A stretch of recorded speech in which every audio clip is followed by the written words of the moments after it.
పచ్చి papaya with mixed vegetable pickle చేసుకుందామండి. దీనికి పచ్చిపప్పాయ ముక్కలు, క్యాబేజ్, కాలీఫ్లవరు, క్యారెట్, కాకరకాయ అండి, ఒక లెమన్. మీకు కావాలంటే బీట్రూట్, మీకు ఏ వెజ్జీస్ అయినా వేసుకోవచ్చు, చాలా బాగుంటుంది పికిల్.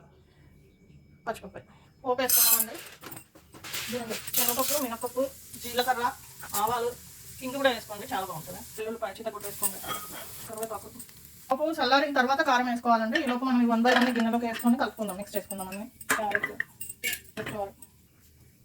కాకరకాయ అండి కొంచెం ఉప్పు వేసి ఊరబెట్టుకోవాలి, లేదంటే చేదొస్తుంది.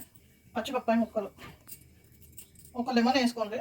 మీ ఇష్టం, మీకు పులుపుకు తగినట్టు వేసుకోండి లెమన్, మీకు ఎంత కావాలంటే అంత వేసుకోండి. ఈ లెమన్ పిండేసి ఆ ముక్కలు కూడా కట్ చేసి దాంట్లోనే వేసేయండి, ఊరిపోయి చాలా బాగా వస్తాయి ముక్కలు టేస్ట్. జింజర్ గార్లిక్ పేస్ట్ కొంచెం వేసుకోండి.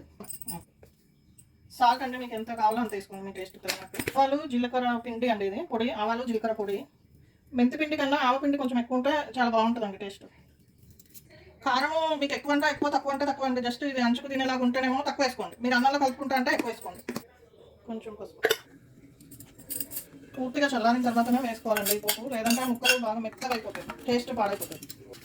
ఈ పోపు ఈ విధంగా మిక్స్ చేసుకొని ఒక 1 hour అయిన తర్వాత మీరు అన్నంలో తినండి, చాలా టేస్టీగా ఉంటుంది. రా పప్పాయ మిక్స్డ్ వెజిటేబుల్ పికిల్.